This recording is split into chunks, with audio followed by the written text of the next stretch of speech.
নাজমা বেগম স্বামীকে হারিয়ে ৭ সন্তান নিয়েই জীবনযুদ্ধে টিকেছিলেন স্বামীর ভিটায়। কিন্তু ২০২৪ সালের পদ্মার ভাঙনে ৩ বিঘা জমি হারিয়ে নিঃস্ব হয়ে পড়েন তিনি। দিশেহারা নাজমা আশ্রয় নেন বাংলাদেশ সেতু কর্তৃপক্ষের ফেলে রাখা জমিতে। কিন্তু হঠাৎই জমি ছেড়ে দেওয়ার নোটিশ দেয় তাকে উচ্ছেদ করা হলে পথে বসা ছাড়া উপায় থাকবে না তার।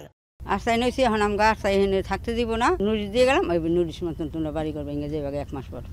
একই অবস্থা আরও ২ শতাধিক পরিবারের, যারা হারিয়েছেন তাদের সর্বস্ব, যারা গাদাগাদি করে থাকছেন সেতু কর্তৃপক্ষের ফেলে রাখা এই জমিতে। বিভিন্ন সমস্যার মধ্যেও মাথা গোঁজার এই ঠাঁই নিয়েও রয়েছেন তারা অনিশ্চয়তায়। কারণ সেতু কর্তৃপক্ষের দেওয়া নোটিশ অনুযায়ী ১ মাসের মধ্যে ঘর ছাড়তে হবে তাদের। আমাদের থাকার জায়গাও নাই, আমাদের কোনো বাসস্থানও নেই, আমরা কই যাবো? এখন আমাকে নাই জায়গা নাই কিছু, আমাকে নদী ছাড়া কোনো জায়গা নাই, যাওয়ার কোনো জায়গা নাই। সরকারের বহুত খাস জমি আছে, সরকার যদি আমাকে একটা বন্দোবস্ত করে দেয় আমরা হেয়ান মনে করে বাড়িঘর করে থাকতে পারি। না গেলে বাড়িঘর ভাঙিয়ে দিব, নোটিশ দিছে ১ মাসের নিগে। বিষয়টি ভাবিয়েছে প্রশাসনকেও।